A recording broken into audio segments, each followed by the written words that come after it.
गेल्या महिन्यामध्ये झालेल्या अतिवृष्टीच्या संकटातून राज्याचा बळीराजा सावरू लागलेला असतानाच आता पुन्हा एकदा शेतकऱ्यांवरती आसमानी संकट कोसळलेलं आहे। द्राक्षबागा यांच्यासह कांदा असेल किंवा कापसाचं सुद्धा या पावसात अतोनात नुकसान झालंय। त्यामुळे राज्यातील बळीराजा आता हतबल झालाय।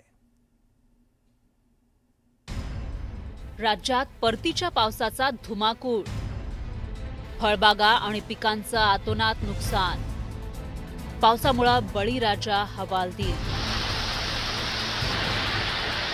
ऐन दिवाळीत राज्याच्या विविध भागात पावसाच्या जोरदार सरी कोसळत आहेत। राज्यात गेल्या 2 दिवसात परतीच्या पावसानं कहर केलाय। या परतीच्या पावसाचा फळबागा आणि पिकांना मोठा फटका बसलाय। नाशिकच्या निफाडमधल्या द्राक्ष बागांमध्ये मोठ्या प्रमाणात पाणी साचलं।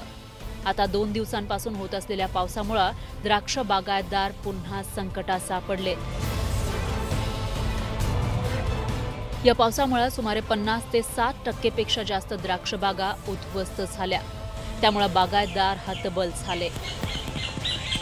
जे द्राक्ष बागेची जी काडी त्या काडीला सूर्यप्रकाश न मिळाल्यामुळे ती पूर्णपणे अशी परिपक्व नाही झालेली। त्यामुळे त्याच्यामध्ये घड निर्मितीचं प्रमाण खूप कमी झालेलं आहे। बागांना लाखोचे खर्च होऊन गेले। साधारण आता 12-13 एकरला आमचे 13-15 लाख रुपये खर्च झालेली आणि हा बाग परत जगवायचे म्हटले तर अजून 10-15 लाखांनी येणार। 2 वर्षानंतर त्याचं उत्पन्न होणार आहे। तर काय टेन्शनचं काम झालेलं आहे। पाणी निघून जाईल परंतु घडच नसल्यामुळे शेतकरी खूप अडचणीत आहे। द्राक्ष नसल्यानंतर ते पाणी तुंबलं काय आणि नाही तुंबलं काय त्याचा काही फरक पडणार नाही। पुढच्या वर्षी आहे ते राहणारच आहे, परंतु आजची परिस्थिती खूप बिकट आहे। गेल्या महिन्यात अतिवृष्टीमुळे झालेल्या नुकसानीतून शेतकरी सावरलेला नसताना आता त्याच्यावर पुन्हा एकदा नैसर्गिक संकट कोसळलंय। चांदवड, मनमाडसह नाशिक जिल्ह्यात अवकाळी पावसाचा कांदा पिकाला मोठ्या प्रमाणात फटका बसलाय। निसर्गानं उडली सुडली पिकंही हातातून हिरावून घेतल्यामुळे बळीराजा अक्षरशः हतबल झालाय। म्हणजे अर्थात 2-2.5 हजार रुपये किलोचं रोप उडं घेऊन टाकलं पहिल्या पावसामध्ये। आता मागे पाऊस झाला त्याच्यामध्ये त्याचं नुकसान झालं। उरलं सुरलं त्याच्यातलं रोप आता ही लागवड केली आणि लागवड करून कालचा एवढा पाऊस आहे 2 दिवसापासून काही उपयोग नाही राहील। शिरूर तालुक्यात झालेल्या पावसामुळे शेतात तळ साचल्यासारखं चित्र दिसून आलं।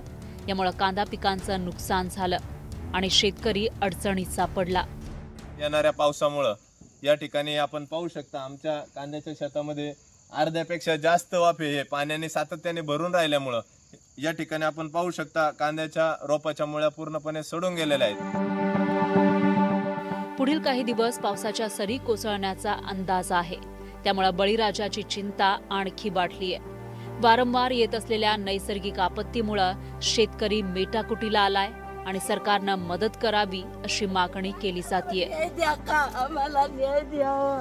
Bureau report, news 18 Lokmat.